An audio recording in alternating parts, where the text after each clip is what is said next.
31 এপ্ৰিল তাৰিখে আমাৰ অনুষ্ঠানলৈ আমাৰ যি বিহু অনুষ্ঠান আছিলে এই অনুষ্ঠানলৈ বংগৰ গায়িকা মৰ্মিতা মিত্ৰ আহিছিলে আৰু মৰ্মিতা মিত্ৰই সংগীতানুষ্ঠান আমাৰ উক্ত বিহুখনত প্ৰদৰ্শন কৰিছিলে। এতিয়া কথা হ'ল আমাৰ এই অনুষ্ঠানটোক লৈ মিডিয়াত বিভিন্ন ধৰণৰ কথা ওলাই আছে যে আমি কিবা অশ্লীল ব্যৱহাৰ কৰিলো কিবা কিবি কথা কৈ আছে, কিন্তু কথাটো আচলতে তেনেকুৱা নহয়। কথাটো হ'ল মৰ্মিতা মিত্ৰই আমাতকৈ আগত 29 তাৰিখৰ দিনা মাজুলীত এটা অনুষ্ঠান কৰিছিলে গড়মূৰত, আৰু উক্ত অনুষ্ঠানটোত তেওঁলোকৰ কিবা টকা পইচাক লৈ কিবা এটা বিসংগতি হৈছিলে। মানে কৈছিলে যে মৰ্মিতা মিত্ৰৰ যিজন মেনেজাৰ জুন দাস তেখেতে আমাক ফোন কৰি জনাইছিলে যে তাত টকা পইচা দিয়াও হোৱা নাই। গতিকে 30 তাৰিখৰ দুপৰীয়া 3 মান বজাত তেখেতে আমালৈ ফোন কৰিছিলে। ফোন কৰি পিনি কৈছে যে আমি মৰ্মিতা মিত্ৰক দিবলগীয়া সমুদায় ধন সেই 3 বজাৰ ভিতৰতে দিব লাগিব, অন্যথা মৰ্মিতা মিত্ৰই আৰু তেখেতৰ স্বামীয়ে যি মানে প্ৰগ্ৰেমৰ যি আনুষংগিক যি সা সৰঞ্জাম আছে প্ৰথম আহিবলগীয়া চাউণ্ডৰ কথা কৈছো, এইখিনি আহিব নিদিওঁ বুলি কৈছে। গড়মূৰতে তেওঁলোকে আবদ্ধ কৰি ৰাখিছে, আৰু যদিহে আমি টকা দিওঁ তেতিয়াহে চাউণ্ডৰ বস্তু আহিব, লগতে মৰ্মিতা মিত্ৰ সন্ধিয়ালৈ আহিব।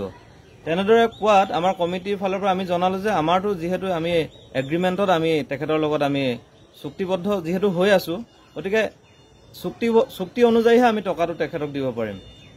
মই ক'লো যে আৰু আমাৰ কমিটিয়ে ক'লে যে আমি সন্ধিয়া 7:30 8টা বজাত টকাটো দিব পাৰিম। তেতিয়া তেওঁলোকে ক'লে যে তেতিয়া দিলে নহ'ব, তাতকৈ আগত দিব লাগিব। তেনেকৈয়ে আমি আগবাঢ়িলো, আৰু আমাৰ কিছু অনুষ্ঠান সেইকাৰণে নহ'ল সেইদিনা। মৰ্মিতা মিত্ৰ নাহিব বুলি যিহেতু প্ৰচাৰ হৈ গ'ল, আৰু তেখেত পিছত আহিলে, আগতীয়াকৈ আহিলে বাৰু, আৰু আহিয়েই পোনপ্ৰথমেই আমাক তেখেতৰ মেনেজাৰে মৰ্মিতা মিত্ৰৰ মেনেজাৰে আমাক পোনপ্ৰথমেই আহি টকা পইচাৰ কথা পাতিলে আমাৰ লগত, আৰু সেইমতে আমি তেখেতলোকক টকা দিবলৈ আমি চেষ্টা কৰিছিলোঁ। আৰু আমি গোটেই টকাখিনি দিয়াৰ পিছত 45,000 টকা আমাৰ দিবলৈ থাকি গৈছিলে। তেতিয়া সন্ধ্যা 8টা বাজিছিলে, আৰু মৰ্মিতা মিত্ৰও তেতিয়া আছিলে। আমি থাকিবলৈ য'ত ব্যৱস্থা কৰিছিলোঁ তাতে মৰ্মিতা মিত্ৰ আছিলে।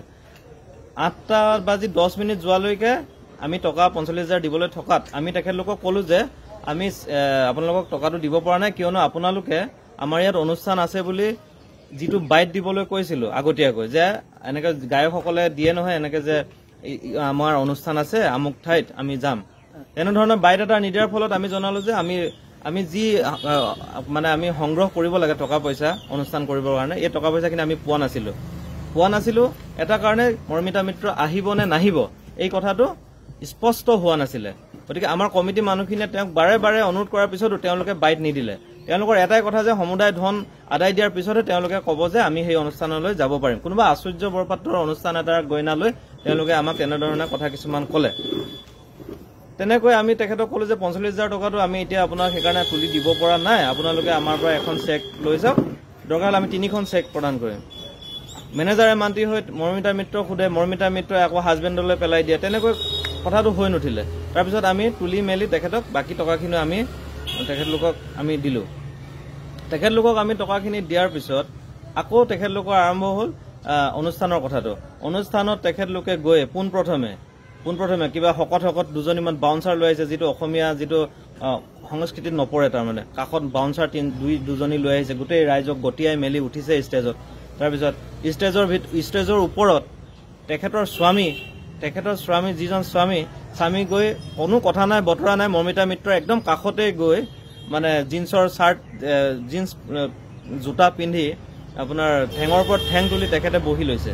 আৰু এই কথাখিনিত আমাৰ ডেফিনেটলি আমাৰ কমিটিৰ মানুহ ক্ষুব্ধ হৈছে, আৰু তাকে লৈ দুই এটা কথা বতৰা তেওঁলোকক আমি নোকোৱাও নহয়। আৰু তৃতীয়তে তেখেতলোকে অনুষ্ঠানটো যেতিয়া আৰম্ভ কৰিলে আমাৰ কমিটিৰ মানুহখিনিকে ষ্টেজৰ পৰা নামি যাবলৈ তেওঁলোকে বাৰে বাৰে কৈ আছে। আৰু সেই কথাটো আপোনালোকক যদি সেই ফুটেজত আপোনালোকে চালে আপোনালোকে দেখিবলৈ পাব। আৰু তেনেধৰণে যদি এগৰাকী শিল্পীয়ে কথা নাই বতৰা নাই কমিটিৰ মানুহখিনিকে, যিখিনি মানুহৰ বাবে অনুষ্ঠানটো হৈ উঠিছে সেই মানুহখিনিকে যদি নামি যাবলৈ কয়, সেই মানুহখিনিকে যদি ভিডিঅ' এটা কৰোঁতে বাধা প্ৰদান কৰে, তেতিয়াহ'লে তেওঁলোকে দুই এষাৰটো টান কথা শুনিবলগীয়া হ'বও পাৰে। সেই কথাটো আমি অস্বীকাৰ নকৰোঁ, বা মোৰ ফালৰ পৰা মই কৈছিলোঁ সেইদিনা যে আপোনালোকক টকা দি আমি অনুষ্ঠানলৈ মাতিছো, গতিকে আমি ইয়াত ভিডিঅ' কৰিছো, এইটো আমাৰ ব্যক্তিগত কথা, আপোনালোকৰ কথা নহয়। কিবা এটা কথা কোৱাৰ লগে লগে গৈ বাউন্সাৰজনীয়ে গৈ পিনি মৰ্মিতা মিত্ৰক কথাষাৰ কৈ থৈ আহে কাণত। তাই গান গাইছে, আকৌ কথাটো শুনি উল্টা পুল্টা কথা আকৌ আমাৰ মানে কমিটিক গালি পাৰিবলৈ আৰম্ভ কৰিছে। গতিকে কথাখিনি তেনেকুৱা ধৰণৰ। আৰু আটাইতকৈ চূড়ান্ত তেওঁৰ মানে অভদ্ৰামী, গিৰিয়েক আৰু মৰ্মিতা মিত্ৰৰ একদম চূড়ান্ত অভদ্ৰামী কি কৰিছে, আমাৰ যেনেকৈ অনুষ্ঠানটো চলি থকাৰ সময়ত গায়কে যেতিয়া ব্ৰেক লয়, কো ছিংগাৰক যেতিয়া গান গাবলৈ দিয়ে, মৰ্মিতা মিত্ৰই 11:30 বজাত অনুষ্ঠানত উঠি 1:10 অনুষ্ঠানৰ পৰা নামি গুচি গৈছে। আৰু তেওঁ এবাৰো কমিটিক জনোৱা নাই। আৰু আমাৰ মুখ্য উপদেষ্টা আমাৰ পিছফালে আছে হৰেণ দিহিঙা ডাঙৰীয়াই এংকৰৰ দায়িত্ব পালন কৰি আছিলে, অন্ততঃ তেখেতকো এবাৰো নজনালে যে তেখেতে আকৌ এবাৰ যে মঞ্চলৈ নাহে। একদম মানে সেই মোটামুটি 1.5 ঘণ্টামান 2 ঘণ্টা মানে নহ'ল আৰু 1.5 ঘণ্টা 2 ঘণ্টাৰ ভিতৰত অনুষ্ঠানটো কৰি তেখেতে নামি গুচি গ'ল কো ছিংগাৰজনক দায়িত্ব দি। আৰু ইমান এটা অৰাজক পৰিৱেশৰ মাজত কমিটিখনক এৰি থৈ তেওঁ গুচি যাব নালাগে। আচলতে আমি এইটোৱে ক'ব বিচাৰিছো, মৰ্মিতা মিত্ৰই এই মিডিয়াৰ মানুহ লৈ আহি কি কৰিব বিচাৰিছে আমি নাজানো, কিন্তু আমি জ্ঞাতই নহয় যে মিডিয়াৰ মানুহ তাত আছে। গতিকে সম্পূৰ্ণ ফুটেজখিনি যদি চোৱা যায় তেতিয়া গম পাব তাত কি হৈছিলে আচলতে।